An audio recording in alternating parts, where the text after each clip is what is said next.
Assalamualaikum warahmatullahi wabarakatuh. Bismillahirrahmanirrahim.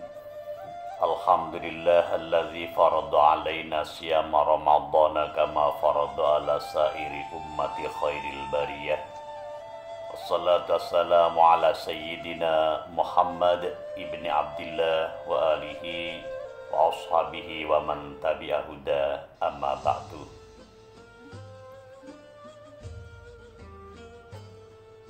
Bapak Ibu hadirin pemirsa rahimakumullah. Rasulullah Shallallahu Alaihi Wasallam bersabda dalam sebuah hadis bahwa dengan berpuasa kita belajar mengendalikan hawa nafsu serta mengendalikan setan yang menipu dan menjebak kita.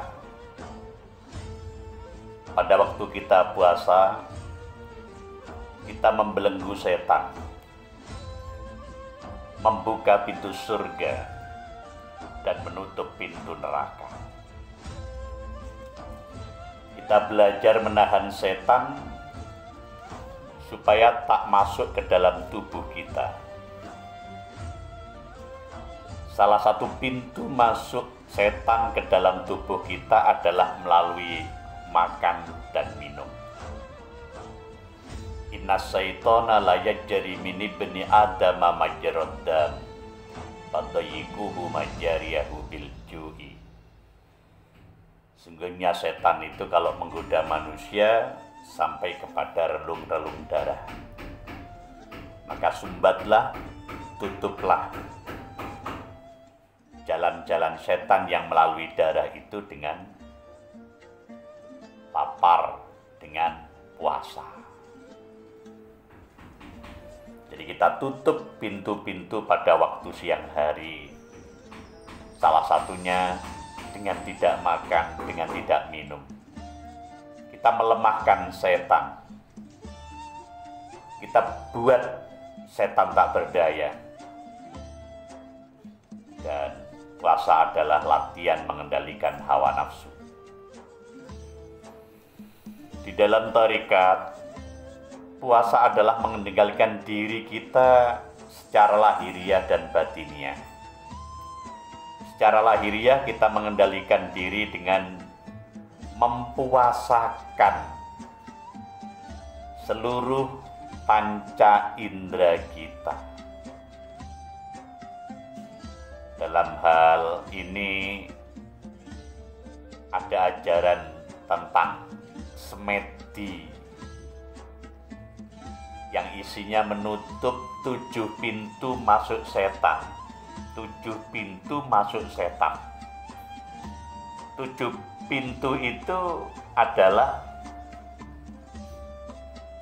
7 lubang dalam tubuh kita. Di antaranya mata, telinga, mulut, dan hidung. Dengan cara itu kita dapat masuk ke alam kesucian. Secara lahiriah, puasa yang pertama di dalam thariqat adalah puasa menutup mulut kita atau puasa bicara. Puasa bicara bukan saja berarti meninggalkan pembicaraan yang kotor atau menggunjingkan orang lain. Itu yang oleh Nabi Shallallahu Alaihi Wasallam disabdakan, laisa siyamu minat ta'ami wa syarabi, innama siyamu minal lagwi war rafasi.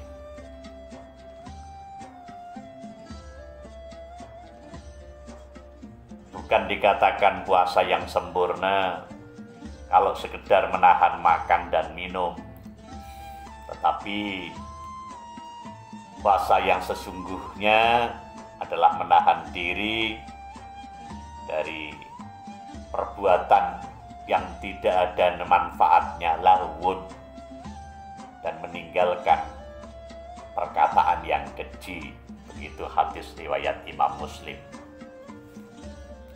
Dan memang banyak orang yang puasa sebatas lapar, sebatas dahaga, karena tidak meninggalkan perkataan yang dusta, yang bohong. Rubba sha'imin laisa lahu min siyamihi illa dhoma. Sungguh sangat banyaklah orang-orang yang puasa, ya, kecuali puasanya sebatas haus. Begitu. Kita tingkatkan ibadah puasa kita dengan puasa bicara. Jadi yang dimaksud dengan puasa bicara adalah meninggalkan pembicaraan yang tidak bermutu, yang tidak bernilai, apalagi sampai pada tingkat keji. Kita memperluas puasa bicara dengan tidak membicarakan hal-hal yang tidak bermanfaat, yang tidak perlu. Kita berbicara ya seperlunya yang berguna. Sebab ciri mukmin yang sejati menghindarkan perbuatan dan pembicaraan yang tidak ada manfaatnya. Ma'asyiral muslimin wal muslimah rahimakumullah. Salah satu ikhtiar untuk taqarrub kepada Allah dengan puasa bicara, kita dekatkan diri kita dengan zikir, dengan baca Quran, dan seterusnya. Mengobrol tanpa menggunjingkan atau menyakiti orang lain memang diperbolehkan dalam agama. Tidak ada salahnya dalam hal itu. Tapi alangkah lebih baiknya bila puasa kita isi dengan perkataan yang bermutu. Kalau itu tidak membawa dekatnya kita kepada Allah, maka lebih baik ngobrol yang tidak berguna itu kita tinggalkan. Kita mengurangi suara mulut kita. Jika mulut kita terlalu banyak bicara, kita takkan sanggup lagi mendengarkan suara hati nurani kita. Saya ulang, jika mulut kita banyak bicara, ya, kita takkan sanggup lagi mendengarkan suara hati nurani kita. Ada kisah di dalam Al-Quran, Siti Maryam alaihissalam mengisahkan pernah berpuasa bicara. Ketika Maryam hilang dari kampung halamannya dan kembali setelah sekian lama dengan seorang bayi, orang-orang bertanya, "Hei saudara perempuan Harun, ayahmu sekali-kali bukanlah orang yang jahat dan ibumu sekali-kali bukanlah seorang pezina." Maka Maryam menunjuk kepada anaknya. Mereka berkata, "Bagaimana kami akan berbicara dengan anak kecil yang masih dalam ayunan?" Siti Maryam diperintahkan Allah untuk puasa bicara. Ia disuruh untuk tidak menanggapi tuduhan yang macam-macam itu. Maryam hanya menjawab, "Sungguhnya aku telah bernazar berpuasa untuk Tuhan yang Maha Pemurah. Maka aku tidak akan berbicara dengan seorang manusia pun pada hari ini."